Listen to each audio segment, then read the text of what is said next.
साथियों, हाल ही में हुए उत्तर प्रदेश और अन्य राज्यों के अंदर उपचुनाव में झारखंड और महाराष्ट्र के विधानसभा चुनाव के नतीजे आ चुके हैं और नतीजों में जो लोग बहुजनों की बात करते थे उन लोगों का क्या हाल हुआ है इस उपचुनाव में। और महाराष्ट्र और झारखंड में जो लोग बहुजन समाज पार्टी को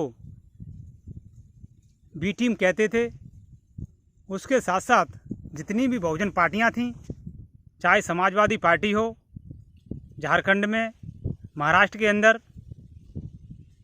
आज उनका हाल क्या हुआ है।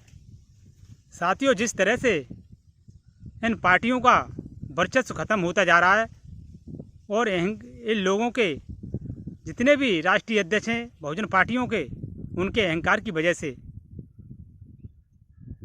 आने वाले समय में इन पार्टियों का क्या हाल होगा, ये तो इन्हीं के राष्ट्रीय अध्यक्षों को और राष्ट्रीय नेताओं को पता होगा।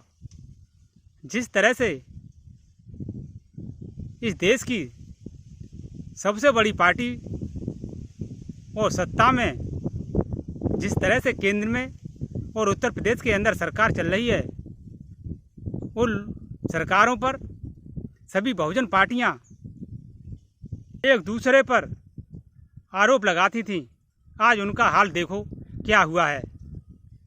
बहुजन समाज पार्टी के कार्यकर्ता और नेता कि बहुजन समाज पार्टी इतनी सीट जीत रही है और इतनी सीट जीत रही है, आज उसका क्या हाल हुआ है। जैसे ही समाजवादी पार्टी, क्योंकि बहुजनों की पार्टी हैं और बहुजनों की पार्टी में समाजवादी पार्टी, बहुजन समाज पार्टी, आज़ाद समाज पार्टी और महाराष्ट्र के अंदर प्रकाश राव अम्बेडकर की पार्टी और छत्तीसगढ़, झारखंड में भी सभी जगह बहुजनों की पार्टियां हैं। उन पार्टियों का हाल क्या होता जा रहा है। ऐसे ही ये लोग अलग अलग अपने अपने ईगो को लेके चले तो आने वाले समय में इन पार्टियों का नामो निशान मिट जाएगा।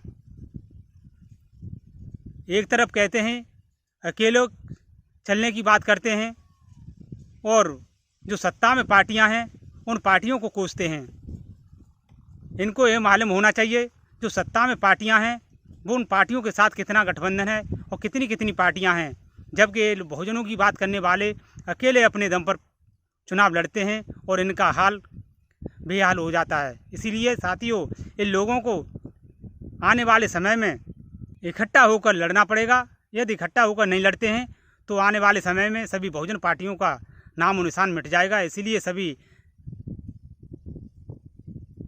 पार्टी के नेताओं से अपील है कि सभी लोग इकट्ठा होकर साथ आकर आने वाले समय में मैदान में आएँ, जिससे बहुजनों की सरकार बने, बहुजनों पर अत्याचार हो रहे हैं और बहुजनों को रोजगार, शिक्षा, स्वास्थ्य मिले। नमस्कार।